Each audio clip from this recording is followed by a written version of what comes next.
My name is Alton, and I'm 34 years old, a construction contractor from Pennsylvania who was always labeled the failure of my family.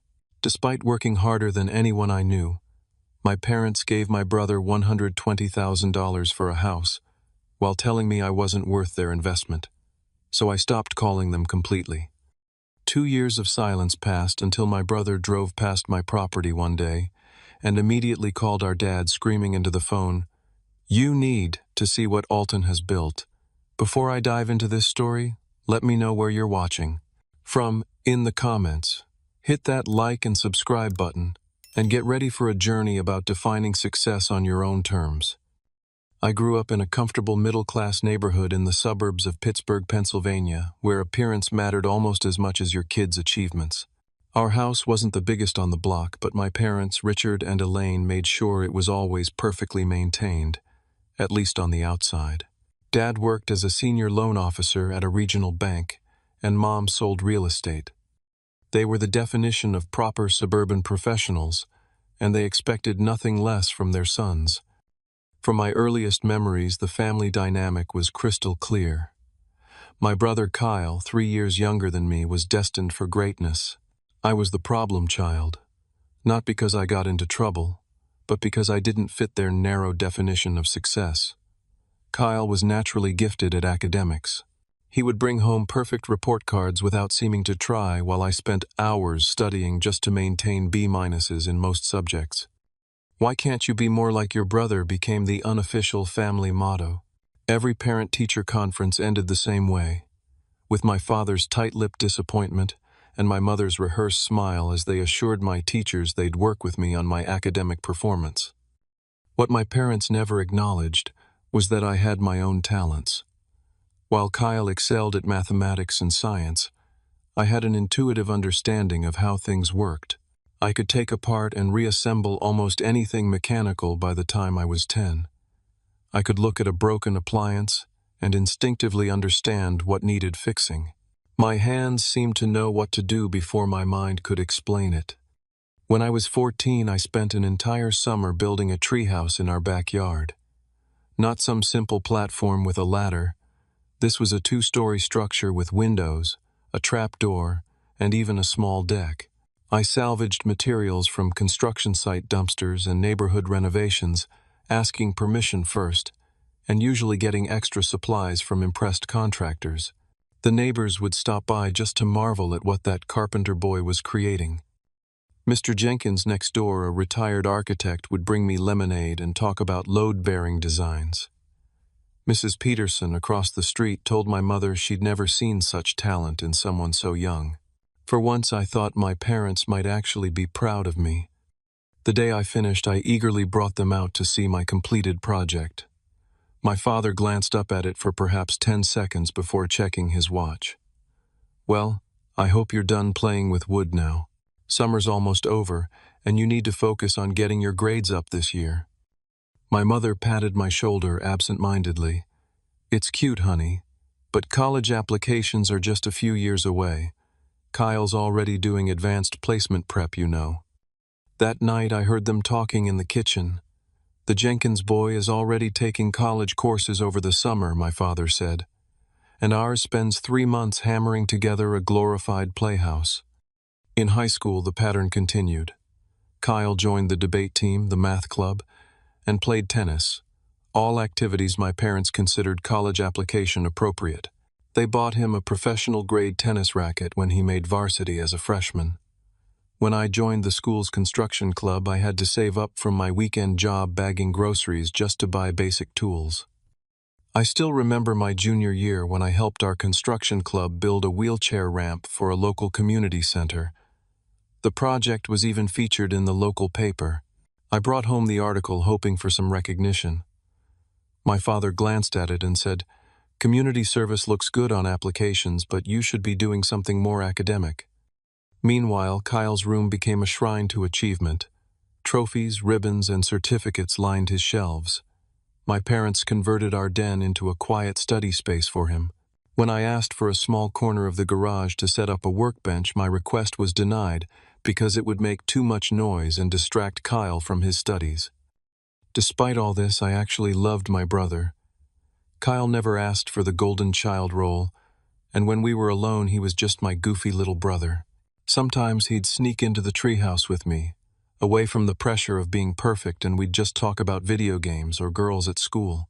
Those rare moments when it was just us without our parents' expectations hanging over us were when I felt closest to having a normal family.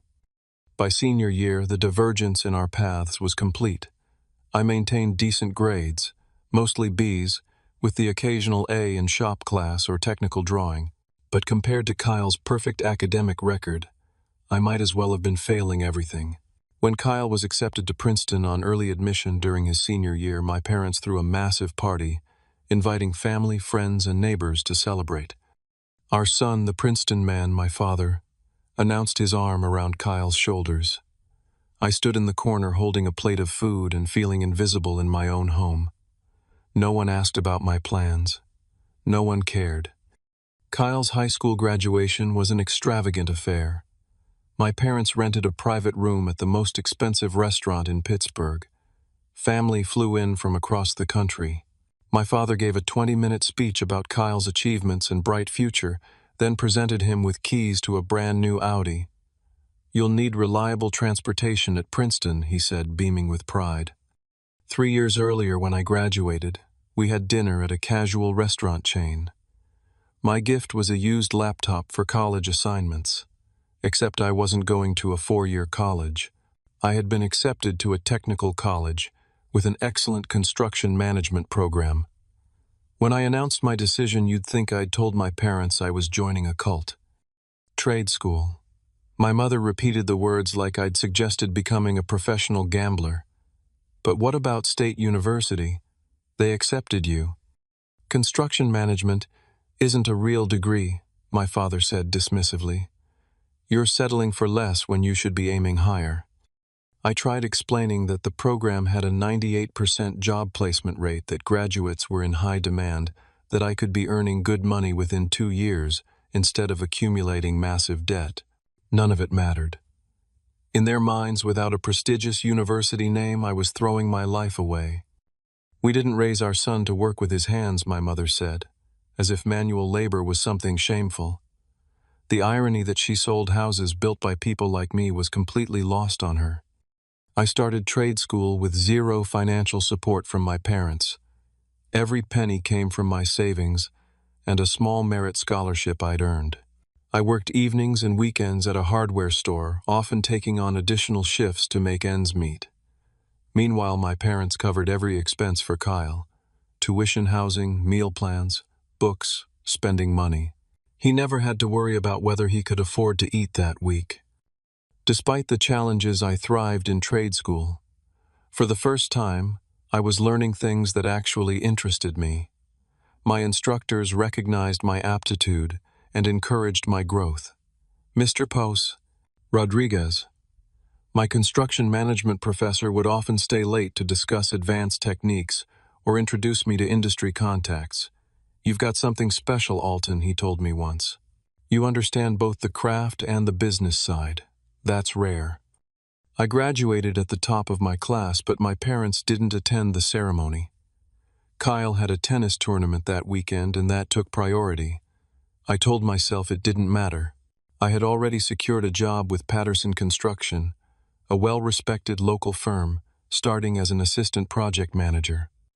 It was at Patterson Construction that I met Melissa. She came to the office to drop off lunch for her uncle, who was one of the senior managers. I was in the break room when she walked in, and I immediately made a fool of myself by spilling coffee all over my shirt. Instead of being embarrassed for me, she grabbed napkins and helped me clean up, laughing and telling me about the time she dumped an entire plate of pasta on herself during a first date. Melissa was a nursing student working evenings at the hospital to pay for school. We understood each other's drive and work ethic immediately. On our first date, we talked for hours about our dreams. Her desire to eventually work in pediatric care, my ambition to one day run my own construction business. Unlike my family, she never once questioned whether my goals were worthy. She simply asked how she could support me in achieving them. Our relationship progressed quickly. Within 6 months, we were talking about a future together. I brought her home to meet my parents during the Christmas holiday. Kyle was back from Princeton, and the entire dinner conversation centered around his amazing college experience. My father asked him detailed questions about his classes, his professors, his networking opportunities. My mother wanted to hear all about the social events and his new Ivy League friends. When Kyle mentioned a summer internship he'd secured with a Wall Street firm, you'd think he'd announced he'd won the Nobel Prize. My parents were practically glowing with pride. Finally, after nearly 2 hours, Melissa politely interrupted to mention that I'd recently been promoted to full project manager after just 18 months with the company, the fastest promotion in the firm's history. There was a brief awkward silence before my mother said, "Oh, that's nice, dear," and immediately turned back to Kyle. "Now tell us more about that finance professor you mentioned. Didn't you say he has connections at Goldman Sachs?" In the car ride home, Melissa was fuming. "Do they always treat you like that? Like you're invisible? You're the youngest project manager at one of the biggest construction firms in the region, and they acted like you'd announced you got a gold star in kindergarten." I had no defense for my parents' behavior. They've always been this way. Nothing I do will ever measure up to Kyle's achievements. "That's not an achievement issue, Alton. That's them being terrible parents," Melissa said flatly. "My parents would be throwing a party if I got a promotion like yours." She was right, of course, but some childish part of me still craved their approval, still thought if I just worked hard enough, succeeded enough, they might finally see my worth. It was a painful cycle, trying to earn the validation that should have been freely given, then feeling the sting of disappointment when it never came. As Kyle progressed through college with constant praise and financial support, I continued building my career one project at a time. I worked overtime to save money, took on the most challenging projects to build my reputation, and spent evenings studying for additional certifications. Melissa and I moved in together to save on rent, living in a small one-bedroom apartment that was all we could afford with her nursing school costs and my modest salary. My parents never visited our apartment. "That neighborhood isn't really our scene," my mother said when I invited them over for dinner. What she meant was that it wasn't affluent enough for their taste. Instead, they expected us to drive to them whenever they wanted a family gathering, always scheduled around Kyle's availability, of course. The Thanksgiving before Kyle's graduation, my parents spent the entire meal discussing his job prospects.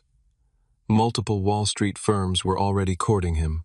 He'd have his pick of six-figure starting positions. My father was practically salivating over the possibilities. "Just think," he said, pouring himself more wine, "our son could be making more his first year out of college than most people make after a decade in their careers." I sat silently pushing food around my plate, feeling Melissa's hand squeeze mine under the table. I'd recently secured my contractor's license and was developing a business plan to eventually start my own company. But I didn't bother sharing this news. What was the point? By the time I turned 28, I had taken the leap to start my own contracting business.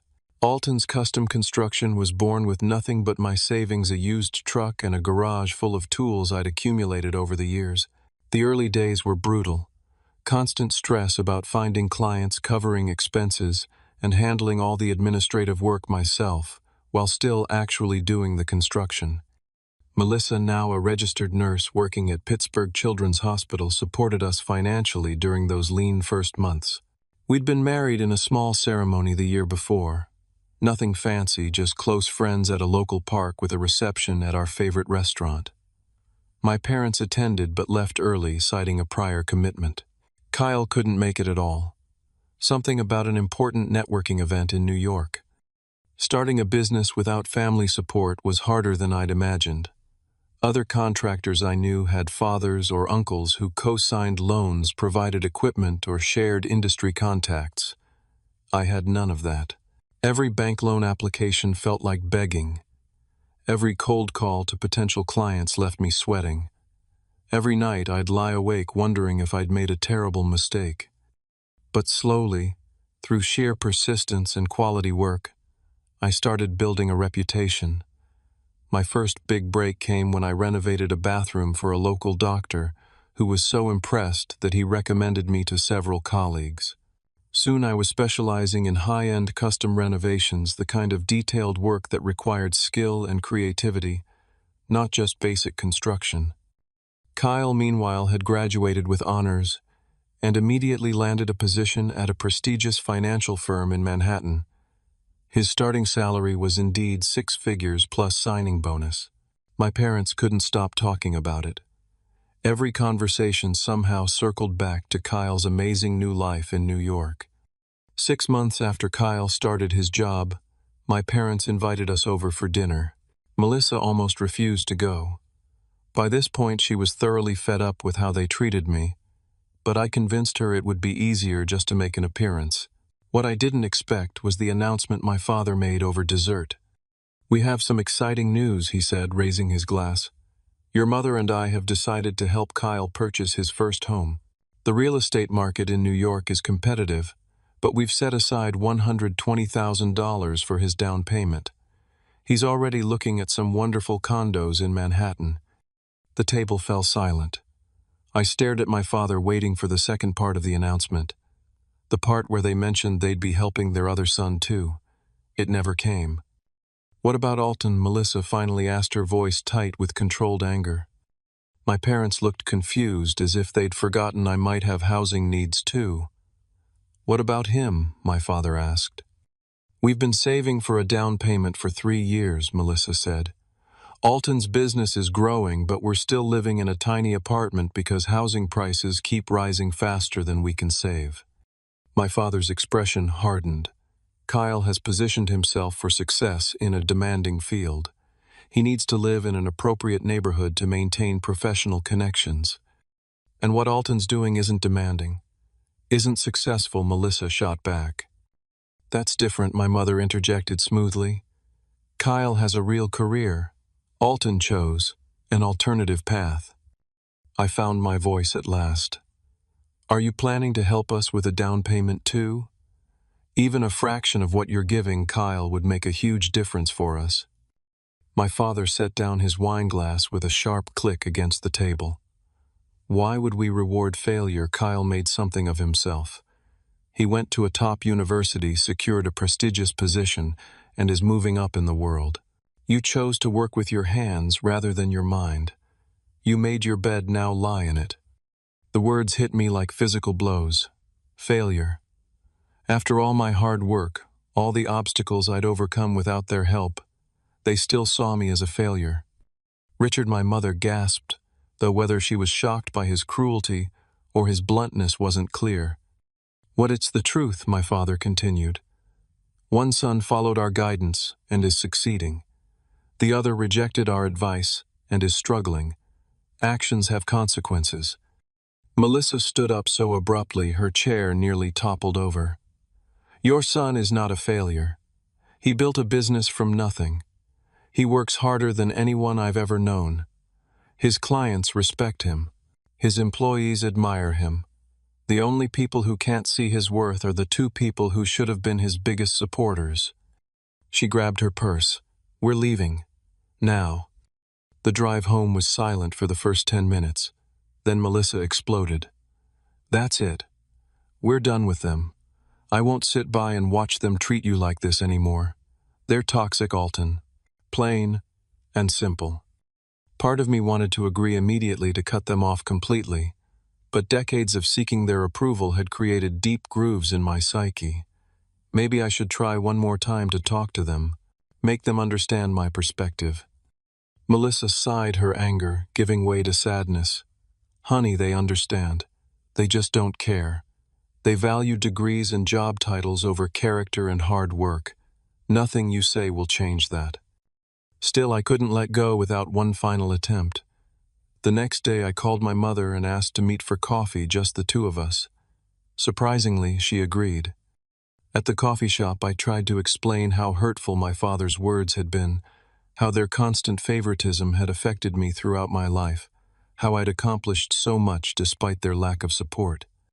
My mother listened with a placid expression, occasionally sipping her latte. When I finished, she set down her cup and adjusted her bracelet. "You've always been too sensitive, Alton. Your father was just being honest.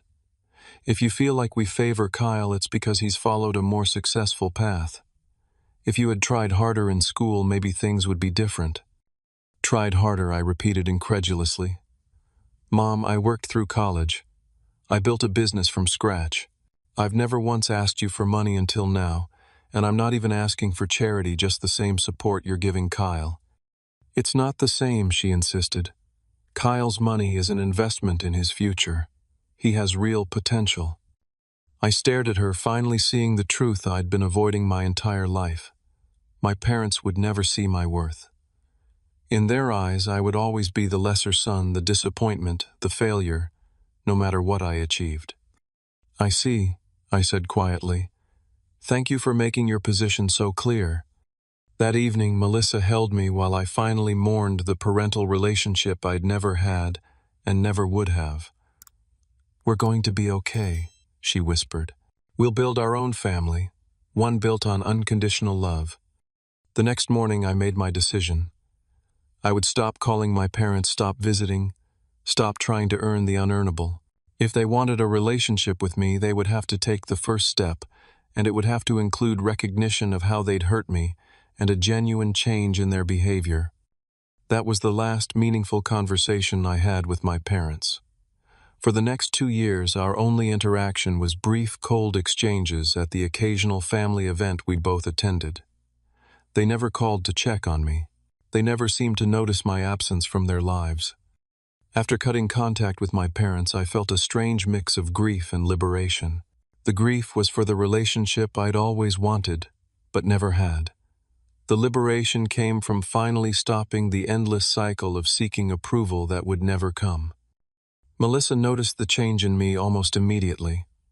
"You stand taller," she observed one morning as I was getting ready for work. "Like you've put down a heavy backpack you've been carrying for years." I channeled my complicated emotions into my work, taking on more challenging projects and pushing myself to expand my skills. My 3-year business plan became a 1-year sprint. I hired my first employee, a talented carpenter named James, who brought fresh ideas to our projects. Soon after, I added a second, Miguel, a master tile setter whose detailed work became one of our company's signature features. Finding a mentor proved crucial during this growth phase.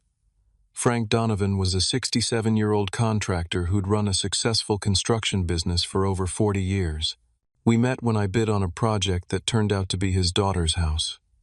Rather than seeing me as competition, Frank saw potential. He began inviting me to lunch, sharing insights about business management, client relations, and the technical aspects of larger projects.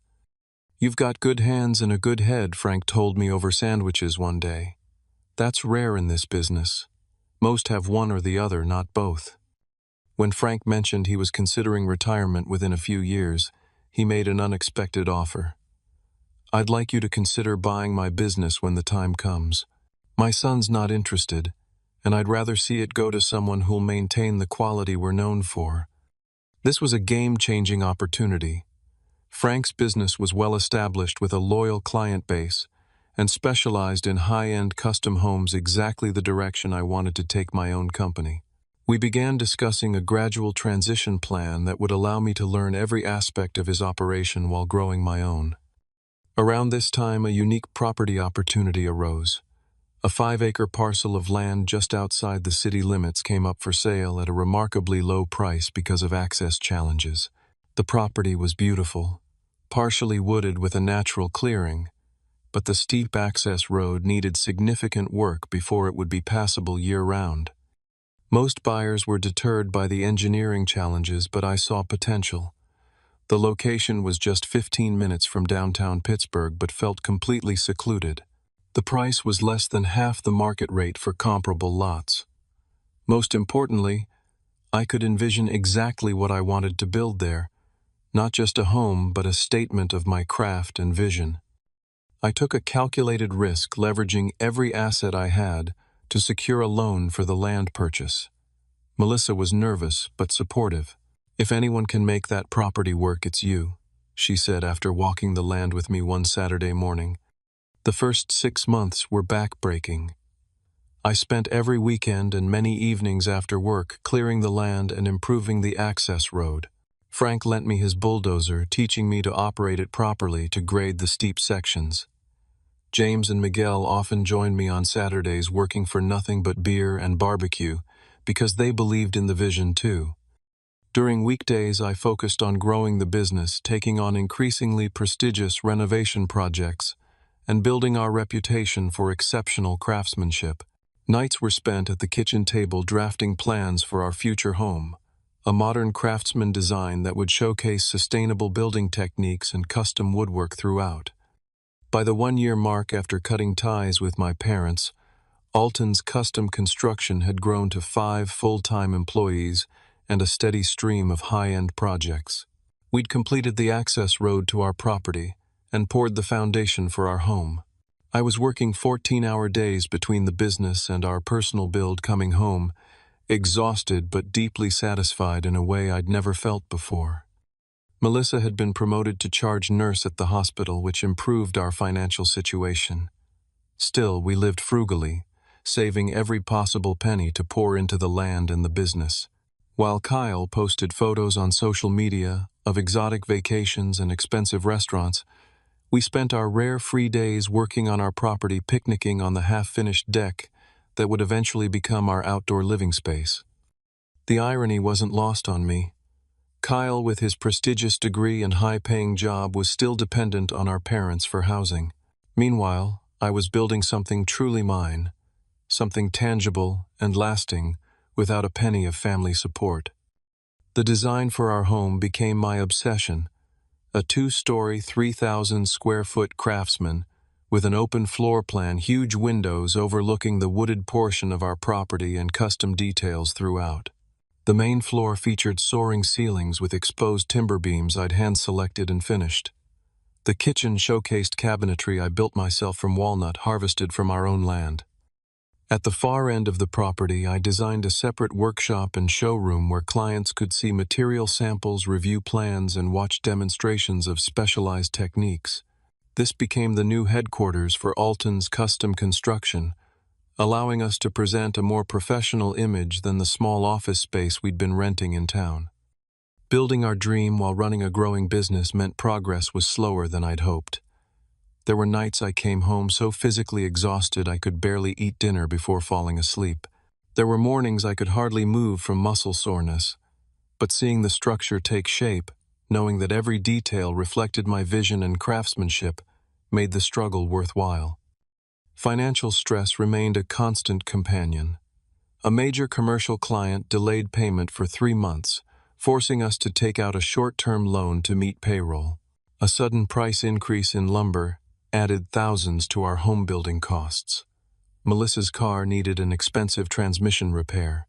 Each challenge tested our resolve, but we faced them together, adjusting our plans and pushing forward. The turning point came 18 months after the land purchase.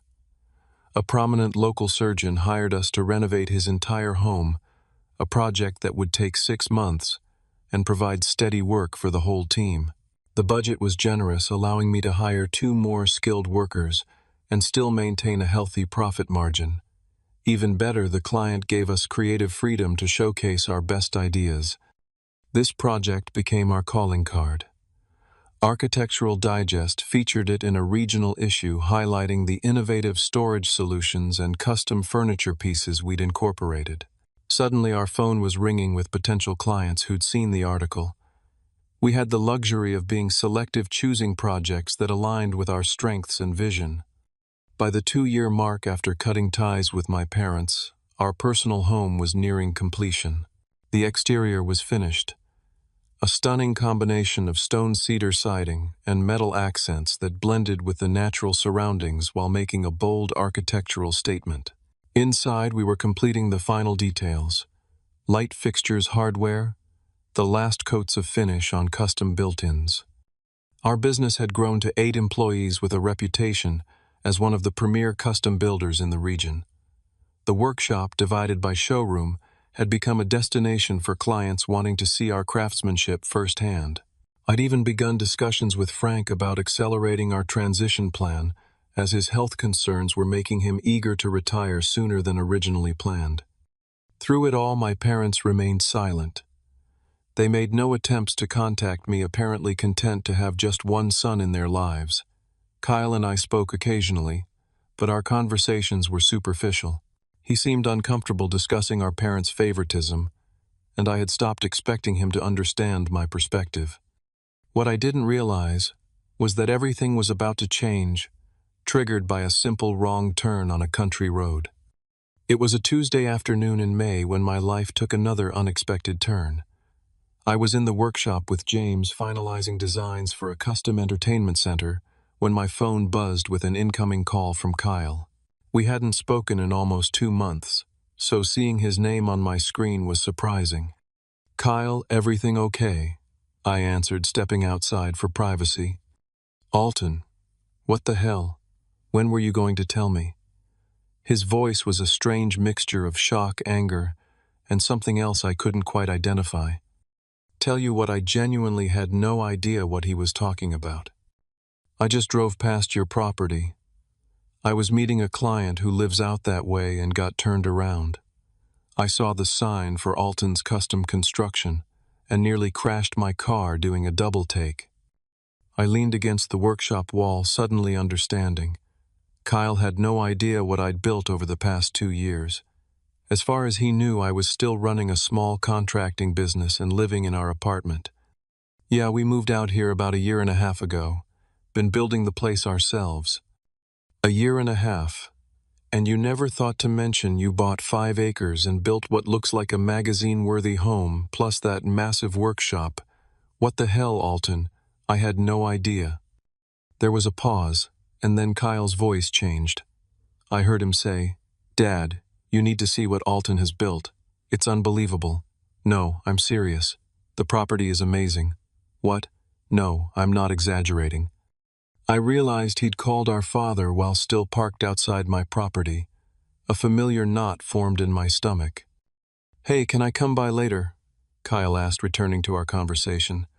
"I'd love to see the place up close. I'm genuinely blown away, bro." I hesitated but agreed.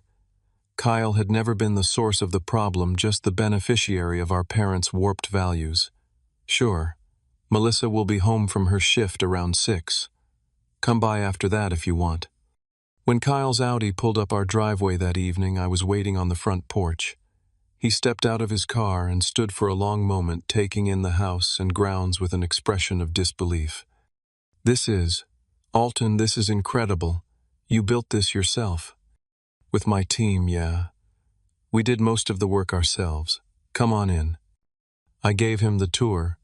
The open concept main floor, with its vaulted ceilings and exposed beams, the chef's kitchen with its custom cabinetry, the primary suite with its spa-like bathroom, featuring a walk-in shower with pausened river rock floor and multiple shower heads. Throughout the house, the craftsmanship spoke for itself. Hand-scraped hardwood floors, built-in bookshelves, window seats, and countless custom touches that made the home uniquely ours. Kyle was uncharacteristically quiet, taking it all in. When we reached the back deck overlooking the wooded portion of the property, he finally spoke. "I had no idea, Alton. All this time I thought. I don't even know what I thought." "What did our parents tell you about my business?" I asked, curious about the narrative they'd created. Kyle looked uncomfortable. "They always made it sound like you were struggling doing small handyman jobs. Dad refers to it as your little construction thing. I just assumed." That I was failing. The old hurt surfaced briefly. "Yeah," Kyle admitted, looking ashamed. "I feel terrible now. This is success by anyone's definition. You've created something extraordinary." Melissa joined us with drinks, and we sat on the deck as the sun began to set. The conversation shifted to Kyle's life, and for the first time I sensed something wasn't right beneath his seemingly perfect exterior. "The firm's pushing for partnership track, which means even longer hours," he said, staring into his glass. "The mortgage on my place is brutal, even with Mom and Dad's help. Manhattan real estate. You know?" "Are you happy?" Melissa asked directly. always the one to cut through pretense. Kyle looked startled by the question, as if happiness had never been a consideration. I don't know. I'm successful. Isn't that the same thing? Not even close, I said quietly. We talked for hours that night, really talked for the first time in years. Kyle admitted he'd been living on anti-anxiety medication for the past year, trying to cope with the crushing pressure of his job. His girlfriend had recently broken up with him, citing that she never saw him anyway, so what was the point? His apartment, despite being in a prestigious address, felt like nothing more than an expensive hotel room where he occasionally slept. I've never built anything, he said at one point, gesturing toward the house. Never created anything permanent. I move numbers from one column to another, making rich people richer. At the end of the day, what do I have to show for it? When he left that night, something had shifted between us. The wall of different values and parental favoritism had cracked, allowing a glimpse of the brotherhood we might have had without our parents' toxic influence. The next morning, my phone rang again, my father's name appearing on the screen. It had been 2 years since we'd had any direct communication. I almost didn't answer, but curiosity won out. Hello, I kept my tone neutral. Your brother tells me you've done well for yourself, my father said, without preamble. Your mother and I would like to come see this property of yours. No greeting, no acknowledgement of our estrangement. Typical. Why now, I asked. You haven't shown any interest in my life for 2 years. Don't be dramatic, Alton. We've been busy, and you chose to distance yourself. Are we welcome to visit or not? I should have said no, but some small part of me, that child still seeking parental approval, couldn't resist the opportunity to finally show them what I'd accomplished without their help. Fine, Saturday at noon. When my parents' Mercedes pulled up our driveway that Saturday, I was reminded of how little they'd changed.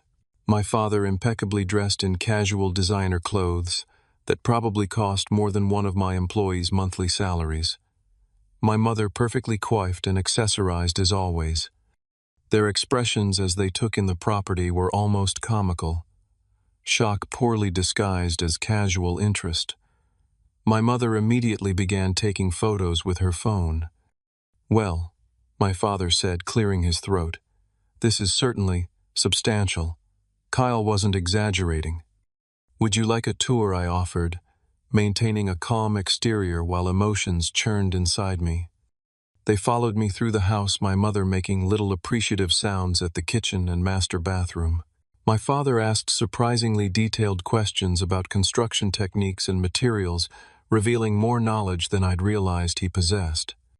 In the great room, my mother paused by a built-in display cabinet showcasing some of my woodworking pieces. These are lovely, Alton. You made these. Yes, all of them. You always were good with your hands, she said, as if this were a fact she'd acknowledged all along rather than a talent they'd dismissed for decades.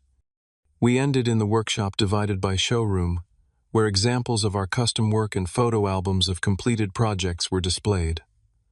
A wall of framed press clippings, including the Architectural Digest feature, hung prominently. Your business seems to be doing well, my father observed, studying the photos. How many employees do you have now? 8 full-time plus subcontractors for specialized work. We're booked solid for the next 18 months. That's impressive, he admitted grudgingly. I suppose you found your niche. My mother was flipping through one of our project albums. These homes are in Grandview Estates. The Hendersons live there. They're in my garden club. Did you work on their house? We renovated their kitchen and master bath last year. Her eyes widened. Really, Margaret raved about their renovation. I had no idea that was your work. Something in me snapped. After years of diminishment here, they were suddenly interested now that they realized my work might impress their social circle. Now that they understood I hadn't failed after all, they wanted to claim connection. Let me ask you something, I said, my voice deceptively calm. If I'd stayed in that apartment, if my business had remained small, would you be here today? My father frowned. What kind of question is that? A simple one. If Kyle hadn't driven by and seen this place, would you have ever reached out to me? Would you have ever tried to understand my life? You're the one who stopped calling my mother, said defensively. After you made it abundantly clear that nothing I did would ever be good enough. After Dad called me a failure to my face. After you gave Kyle $120,000 for a down payment while telling me I didn't deserve your help because I chose the wrong career. My father's expression hardened. You're being oversensitive. We supported Kyle because he followed the path we laid out for him. You chose differently. And that's exactly the problem. Your love, your support, your respect, all conditional on following your narrow definition of success. Do you have any idea what it feels like to grow up knowing nothing you do will ever be good enough? To have your achievements dismissed because they don't fit your parents' preconceived notions of what matters. My mother's eyes filled with tears. That's not fair, Alton. We always wanted what was best for you. No, you wanted what you thought was best for your image. You were embarrassed by my career choice. You couldn't brag about me at your country club like you could about Kyle the Princeton graduate. It was never about my happiness or my talents. It was about how my life reflected on you. My father's face had reddened dangerously. We gave you everything growing up. A good home opportunities. Opportunities to be like Kyle. Never opportunities to be myself. I took a deep breath, steadying my voice. You know what the sad part is. If you'd supported me even a fraction as much as you supported him, I would have included you in all this. I gestured to the property around us. You could have been part of building this dream. Instead, you're just visitors gawking at what your failure son managed to create without you. I think we should go, my father said stiffly. You clearly have some unresolved issues to work through. My mother looked torn, her social mask cracking slightly. Alton, I didn't realize you felt this way. Perhaps we could talk more about this another time. What's there to talk about? Has anything I've said today actually penetrated? Do you understand how deeply you hurt me? Do you even care? When neither of them answered immediately, I had my response. That's what I thought. You're welcome to see yourselves out.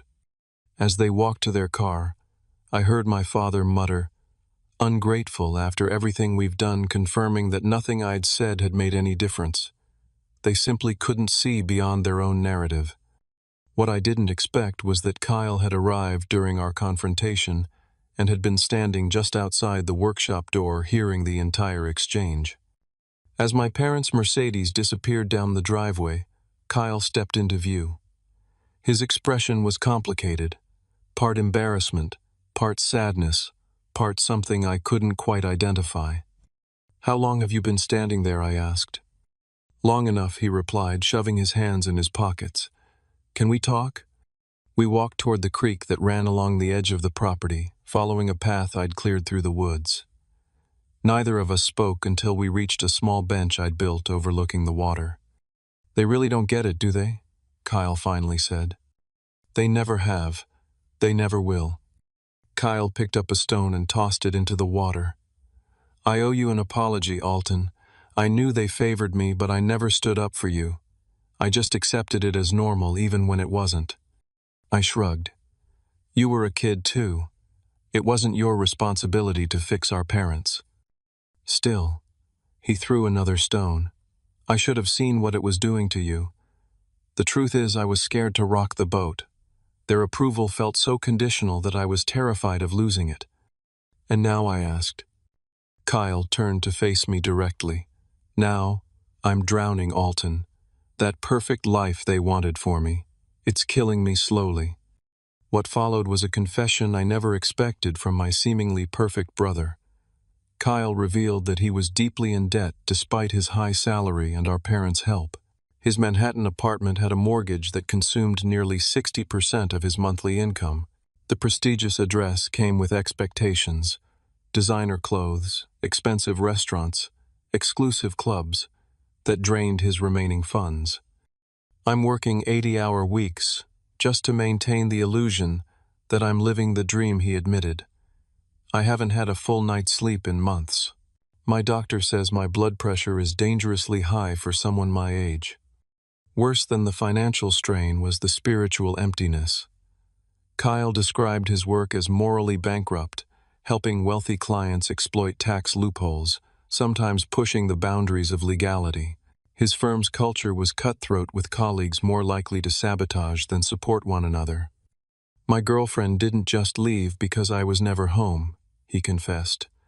She left because when I was home I was a shell, anxious, irritable, completely emotionally unavailable. The last thing she said to me was that I'd become a soulless corporate drone with nothing to offer but a good income. The worst part is she was right. As Kyle continued talking, Melissa joined us, bringing drinks and sitting quietly beside me. Her presence seemed to encourage Kyle to open up even more. "You know what I thought when I saw your place yesterday?" Kyle asked. "I wasn't just impressed, I was jealous.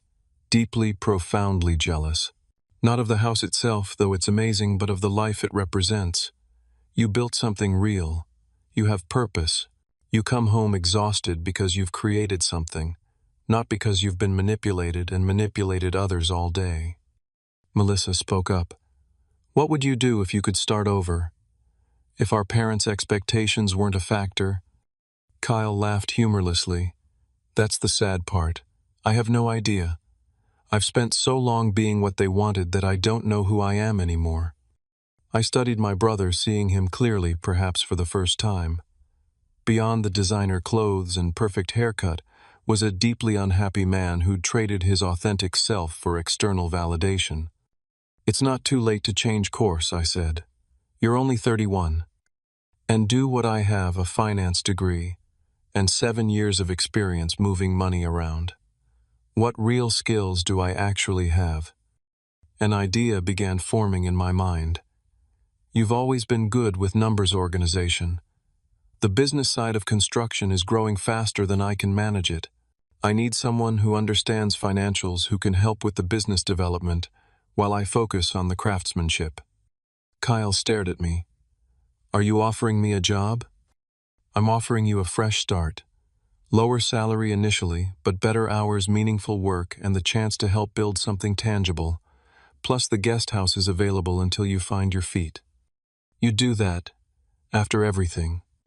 You're not responsible for our parents' failures, Kyle, and you're still my brother." That evening, the three of us talked for hours, strategizing what Kyle's transition might look like. He'd need to sell his overpriced apartment, pay down debt, and accept a significant lifestyle adjustment. But with each potential obstacle we addressed, I saw more life returning to my brother's eyes. 2 weeks later, we hosted a backyard barbecue to celebrate Melissa's birthday. Kyle came, of course, and brought a friend from his college days who lived in Pittsburgh. To my surprise, my parents accepted the invitation as well, apparently deciding to ignore our confrontation rather than address it. As we gathered around the patio table, Kyle cleared his throat and raised his glass. "I have an announcement to make. I've decided to make some changes in my life. I've put my apartment on the market and I've given notice at the firm." My mother's fork clattered against her plate. "What? Why would you do that? Your position is so prestigious." "Because I'm not happy, Mom. I haven't been happy for years, actually." My father's face darkened. "This is ridiculous. You don't throw away a career like yours because of some temporary dissatisfaction. Everyone has bad days at work." "It's not temporary, Dad, and it's not just bad days. I'm miserable, my health is suffering, and I've realized there are more important things in life than prestige." "What will you do instead?" my mother asked, clearly struggling to maintain her composure. Kyle took a deep breath. "I'm joining Alton's company. I'll be handling the business operations while he focuses on the construction side." The silence that followed was absolute. My father's face went through a remarkable series of expressions: shock, disbelief, anger, before settling on something close to disgust. "You can't be serious," he finally said. "Throwing away an Ivy League education to work for your brother's little construction company. This is absurd." Kyle straightened his shoulders. "Actually, it's not little at all. Alton's built something remarkable here. His company has a wait list of clients' profiles in major publications and a reputation for exceptional quality. I'll learn more about real business working with him than I ever did shuffling papers on Wall Street. This is your influence, my mother accused, turning to me. You've filled his head with nonsense because you're jealous of his success. Melissa laughed out loud. Jealous? Have you looked around you at what your failure son has built while you were busy bragging about Kyle at your country club? Alton doesn't need to be jealous of anyone. My father pushed back his chair. I won't support this foolishness. Kyle, if you go through with this, don't expect any more financial assistance from us. No more help with your mortgage, no more covering your credit card when you overspend. For the first time I could remember, Kyle didn't back down under our father's disapproval. That's fine, Dad. I'm 31 years old. It's time I stood on my own 2 feet anyway, like Alton has been doing since he was 18. You'll regret this, my father warned, standing up. Both of you. Come, Elaine. We're leaving. My mother hesitated, looking between her sons with genuine confusion, as if unable to compute what was happening. Then she stood and followed my father to their car. As the sound of their engine faded, Kyle released a shaky breath. Well, that went about as well as expected. I clapped him on the shoulder. Welcome to the world of parental disappointment. First time's the hardest. Does it get easier? He asked. Not easier exactly. You just stop measuring your worth by their approval. The transformation in Kyle over the following weeks was remarkable. He sold his Manhattan apartment for a slight profit, paid off his credit card debt, and moved into our guest house. He bought sensible, comfortable clothes to replace his designer wardrobe. He started jogging on the trails I'd cleared through our property. The perpetual dark circles under his eyes began to fade. His first week working at Alton's Custom Construction was a steep learning curve. I started him with basic tasks, organizing project files, updating our accounting system, creating a more efficient scheduling process. Despite his Ivy League degree, Kyle approached each task with humility, asking questions and admitting when he didn't understand something. What surprised me most was discovering Kyle's natural aptitude for aspects of the business I'd been neglecting. He completely redesigned our client proposal process, making it more professional and comprehensive. He identified inefficiencies in our material ordering that were costing us thousands. He developed relationships with suppliers that resulted in better terms and priority delivery. One evening, about a month after he'd joined the company, I took Kyle to the workshop and handed him a hammer. What's this for? He asked. Time you learn the basics of what we actually do. You can't run the business side effectively if you don't understand the craft. I started him with simple tasks, measuring, cutting basic joinery. His first attempts were clumsy as expected, but he approached learning with the same intensity he'd once directed at his corporate career. To my surprise, he showed a natural feel for the materials, an intuitive understanding that couldn't be taught. It's in the blood, I joked as he completed his first solo project, a simple side table with a surprisingly elegant design. Maybe, Kyle said, running his hand over the finished surface. Or maybe it's just that this is the first thing I've created that actually exists in the real world, not just as numbers on a spreadsheet. As summer turned to fall, Kyle continued his transformation. He moved out of the guest house into a modest apartment closer to our office. He started dating a veterinarian he met through one of our clients, a down-to-earth woman who seemed genuinely delighted by his newfound authenticity. Most importantly, the haunted look that had become his permanent expression was replaced by something approaching contentment. Our parents maintained their distance, true to their threat to withdraw support. Occasionally, we'd receive stiff, formal texts from our mother asking about our well-being, but no acknowledgement of the rift or attempts to repair it. It was as if they were waiting for Kyle to fail to come crawling back, admitting he'd made a terrible mistake. Instead, Kyle thrived. By the 6-month mark, his contributions had allowed us to take on 20% more projects while maintaining our quality standards. His business acumen complemented my craftsmanship in ways I hadn't anticipated. We weren't just brothers anymore. We were becoming true partners. The following spring brought unexpected news. Melissa was pregnant with our first child.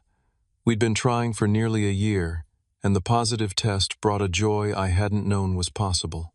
Kyle was equally excited about becoming an uncle, immediately beginning plans for a custom crib he insisted on building himself.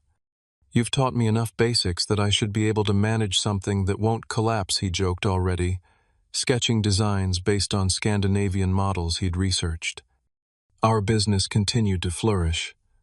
Frank had officially retired, selling me his client list and referring his long-term customers to our company. We'd grown to 12 full-time employees and moved into a larger workshop space, though we maintained the showroom on our property for its picturesque setting that impressed potential clients.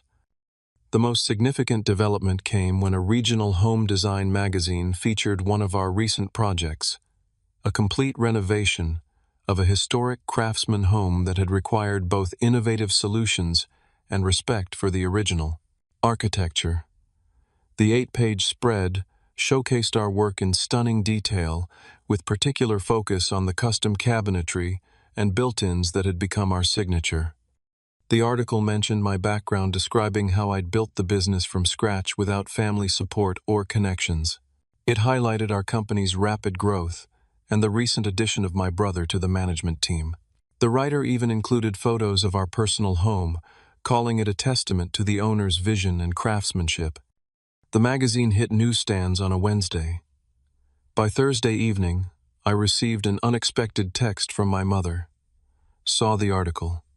Your father and I would like to attend the project showcase mentioned for next month. Is that acceptable?" I showed the message to Melissa and Kyle, unsure how to respond. Neither of my parents had made any meaningful attempt to understand our perspective or acknowledge their hurtful behavior. This sudden interest felt opportunistic rather than genuine. "They just want to be associated with your success now that it's publicly recognized," Melissa said, never one to mince words. Kyle was more measured. "That's probably part of it. But maybe it's also a small step toward reconnection. They're proud, but they're not completely heartless." After consideration, I replied, "The showcase is open to the public. You're welcome to attend." Neutral, neither encouraging nor discouraging their presence. The project showcase was held at a recently completed luxury mountain home we'd built from the ground up, a $4 million property featuring custom everything from the front door to the wine cellar. Over 200 people attended, including potential clients, industry professionals, and media representatives. I was in the great room explaining the reclaimed timber ceiling beams to an interested couple when I saw my parents enter. They were impeccably dressed, as always, my mother wearing a new designer outfit that probably cost more than some people's monthly mortgage. Throughout the evening, they circulated through the showcase, stopping to examine details and occasionally engaging in conversation with other attendees. I noticed my mother showing several people the magazine article on her phone, pointing me out across the room with an expression that could almost be described as proud. Kyle managed them, masterfully acting as buffer and guide, showing them features of the home while keeping their interactions with me brief and superficial. It was clear he'd found a new confidence in dealing with our parents, neither seeking their approval nor avoiding their judgment. Near the end of the event, my father approached me alone, a glass of complimentary champagne in his hand. "Impressive work," he said, gesturing to the space around us. "The magazine didn't exaggerate." "Thank you," I replied simply. He cleared his throat. "Your mother and I have been thinking. Perhaps we were hasty in our assessment of your career choice." It wasn't an apology, not even close, but it was the nearest thing to an admission of error I'd ever heard from him. "My career choice has worked out well for me," I said. "I'm glad you can see that now." "Yes, well." He took a sip of champagne. "We'd like to be more involved if you're amenable. Your mother especially. This grandchild. It's important to her." I studied my father's face, searching for genuine remorse or understanding. What I saw instead was calculation. The recognition that his previous strategy had backfired and a new approach was needed to maintain social appearances. Involvement with our child would require rebuilding trust, I said carefully.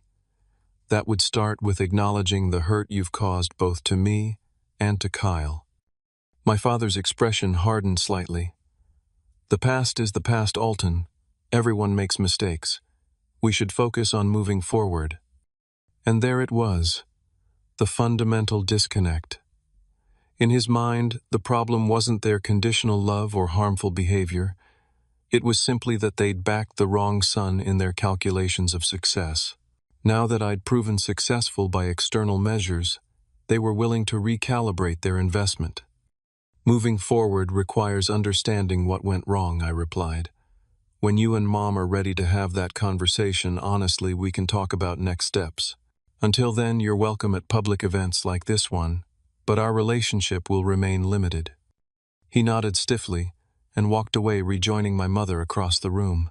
I saw him speaking to her, saw her glance my way with a mixture of confusion and hurt, as if I were the unreasonable one for not immediately welcoming them back without conditions.